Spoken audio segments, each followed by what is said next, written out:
मैं दुबई में था और एक लेडी डॉक्टर ने अपना ड्राइवर रख लिया। वो मुझ पर बहुत मेहरबानी थी, मुझे अपने घर पर रख लिया क्योंकि वह अकेले रहती थी। लेकिन अजीब बात ये थी कि रात को हल्की हल्की किसी की आवाज आती थी। लेकिन एक दिन मैं अपने मालकिन के कमरे के करीब गए तो किसी की चीखने की आवाज आई और मैं मालकिन के कमरे पर चला गया। जो मंजर मेरे सामने था, मेरी तो रूह लाचार गई, क्योंकि मासूम से भोले भाले दिखने वाले चेहरे कभी अंदर से बहुत ही घिनौने होते हैं। हमारे ही इर्द गिर्द ऐसे लोग मौजूद होते हैं। मैं दुबई में था जिन्हें हम अपना मानते हैं, लेकिन दरहकीकत वो हमारे अपने नहीं होते हैं। जिंदगी में कुछ ऐसे आते हैं जब हम लोगों को समझने में गलती कर बैठते हैं, और मैंने भी ऐसे ही किया। लेकिन जब सच मेरे सामने आया तो मेरे कदमों तले जमीन खिसक गई। दुबई में गर्मी शिक्षक अख्तियार करती तो बर्दाश्त करना मुश्किल हो जाता है। घर पूरी तरह ये कंडीशन होने के बावजूद भी मुझे अपना दम घुटन हुआ महसूस होता। रात को भी सांस लेना मुश्किल लगता, और इसीलिए मैं अपने कमरे से निकलकर सारे घर में ठहरने लगता। आज गर्मी पूरी जोरों पर थी और मुझे एक पल के लिए भी सुकून नहीं आ रहा था, और मैं अपने कमरे से निकल गया और यूं ही चहन अकादमी करने लगा। जब मुझे ऐसा महसूस हुआ मेरे मालकिन के कमरे से दबी दबी सी आवाज आ रही है, मैं हैरान हो गया, क्योंकि घर में रात को मेरी मालकिन और मेरे सिवा और कोई नहीं होता था।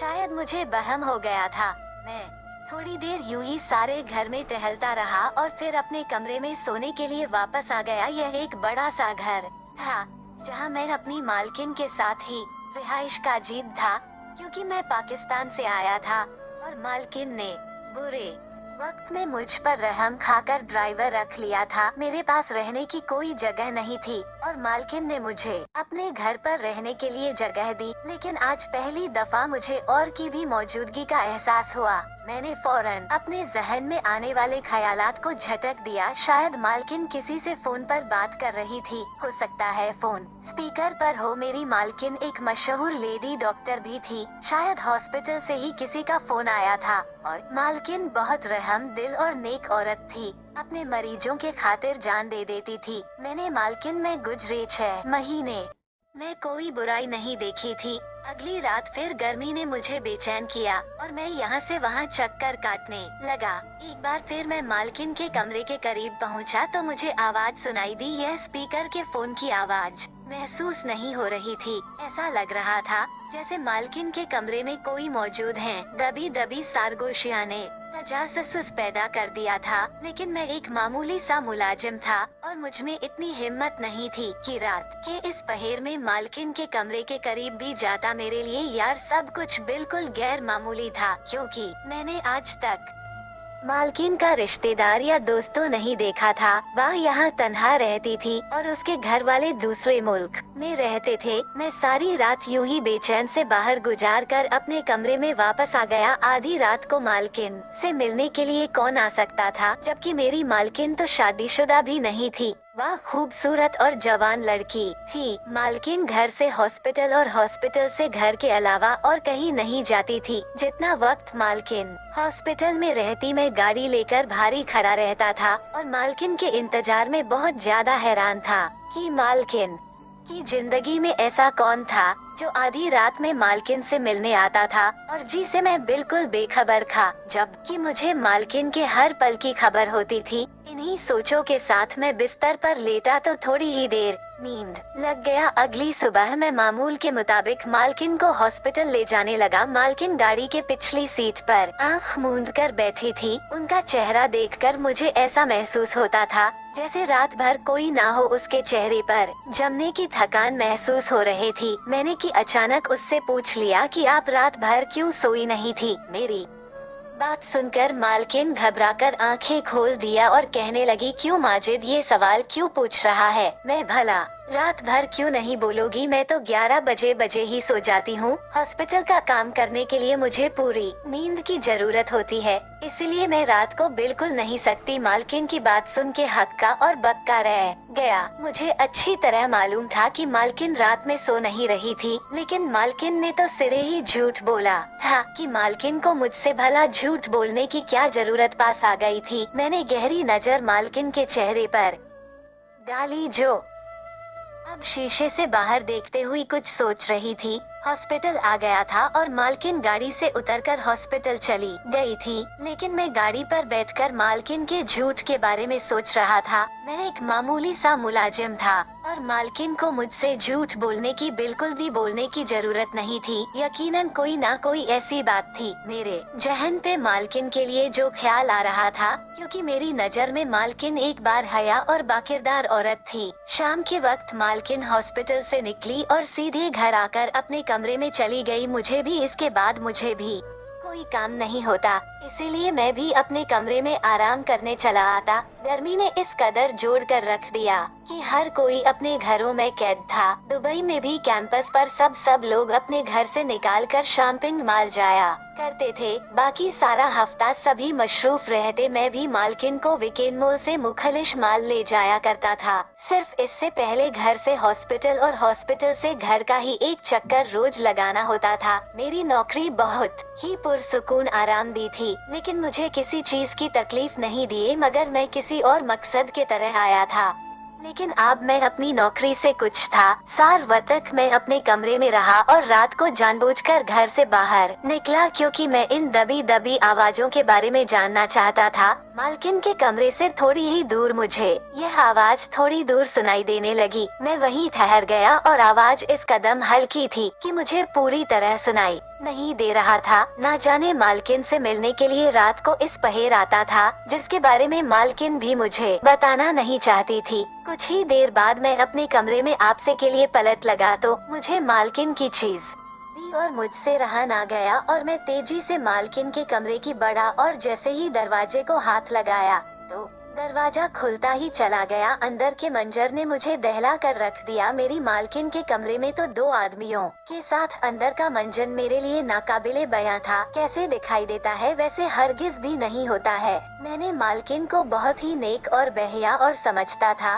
लेकिन जो कुछ भी मैंने देखा था उसके बाद सब कुछ बदल कर रह गया था। आज के 8 महीनों बड़े बड़े आँखों में ख्वाब लिए दुबई आया था। मेरी माँ ने अपनी जिंदगी की जमा पूंजी निकालकर अपने एक जानने वाले के तवासुस मुझे दुबई भेजो आया था। मेरी माँ के एक रिश्तेदार ने अम्मा से 5 लाख रुपए लेकर मुझे दुबई का वीजा और पासपोर्ट और कपड़ा दिया और मैं बगैर किसी नौकरी के लिए ये सोचकर दुबई चला आया था कि आते ही यहाँ मुझे मेरी मनपसंद की नौकरी मिल जाएगी। मैं तो दुबई के ख्वाबों की नगरी समझ रहा था, लेकिन यहाँ आने के बाद मुझे हकीकत का एहसास हुआ कि बगैर मेहनत के इंसान को कुछ हासिल नहीं होता है। मैं एक छोटी सी होटल में रहते हुए नौकरी ढूंढने की कोशिश करता, लेकिन मुझे नौकरी क्यों नहीं मिल रही थी। एक होटल में मुझे बर्तन धोने की नौकरी मिली तो मैंने उसी को गनीमत जान लिया और बर्तन धोने का काम करने लगा। मेरी माँ मुझे रोज फोन करते और मैं अपनी माँ को झूठे दिलासे देता। यहाँ आने के बाद मुझे पता चला कि मेरे पास 3 दिन ही महीने का वीजा था,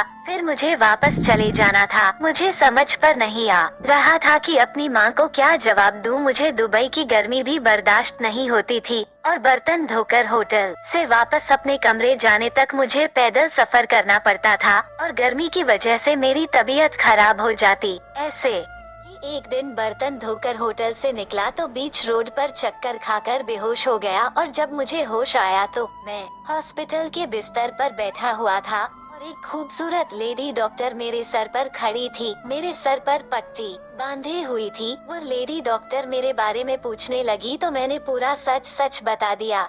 मेरे बारे में जानकर वह कहने लगे कि मैं उसके गाड़ी से टकरा गया था। वो तो खुद का एहसास है कि मुझे ज्यादा चोट नहीं आई थी और वे ही मुझे उठाकर हॉस्पिटल लाई थी। लेडी डॉक्टर ने मेरे हालत देखते वो अपने घर जाने के लिए कहाँ वो कह रही थी कि मेरा ये हाल उसकी वजह से हुआ था, इसीलिए वो अपने घर पर रखकर मुझे टेक करना चाहती थी।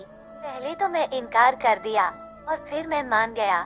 2 दिन वो लेडी डॉक्टर मुझे निगरानी में रखा और मैं बिल्कुल ठीक हो गया। 2 दिन बाद मैं उससे इजाजत लिया तो उसे कहने लगे मुझे ड्राइवर की बहुत जरूरत है। अगर तुम्हें ड्राइविंग आती है तो मुस्तकिल पर हाँ मुझे मुलाजिम रख सकती है। मैं पाकिस्तान में अपने दोस्तों की गाड़ी चलाया करता था, इसीलिए मुझे अच्छे से ड्राइविंग आती थी। ये बात सुनकर वह बहुत खूब हो गई थी। कहने लगी कि मैं उसके घर रह सकता हूँ, वह मुझे एक माकूल रमल देगी। लेडी डॉक्टर की बात में हैरान हो गया था कि मुझसे ऐसे अजनबी तो याद था कि मुझे नौकरी भी मिल रही थी। मैं बिना सोचे समझे हामी भी लिया और उस दिन के बाद मैं मालकिन बाकायदे से नमाज पढ़ती थी। तो मालकिन ने सिर्फ अपने घर में जगह ही नहीं दी थी बल्कि मुझे इज्जत भी दी थी। मुझे ऐसा एहसास नहीं होता था मैं एक मामूली सा मुलाजिम हूँ। मेरी उदास से कहीं बढ़कर मुझे तनख्वाह मिल रही थी, जैसे मैं खुशी खुशी अपने माँ को भेज रहा था। और वह दिन इतनी तेजी से गुजर रहे थे कि मुझे यहाँ नौकरी करते 6 महीने होने वाले थे, लेकिन पिछले कुछ दिनों से जो कुछ दबी दबी सी आवाज मुझे सुनाई देती थी, उन्हें मेरे अंदर एक तजासुस भर दिया था। और मैं मालकिन के कमरे में छुपा हुआ था और मालकिन चहल कर्मी करके थोड़ी ही देर में आकर बैठ गई थी। रात के 1 बजे के करीब यह दोनों आदमी चले आए। उसको देखकर मालकिन उनका चेहरा उतर गया था और बिस्तर से उठकर खड़ी हो गई। उनमें से एक आदमी उसके बहुत करीब चला आया और दोनों ने अपने बाजू से पकड़ अपने करीब खींचा। मालकिन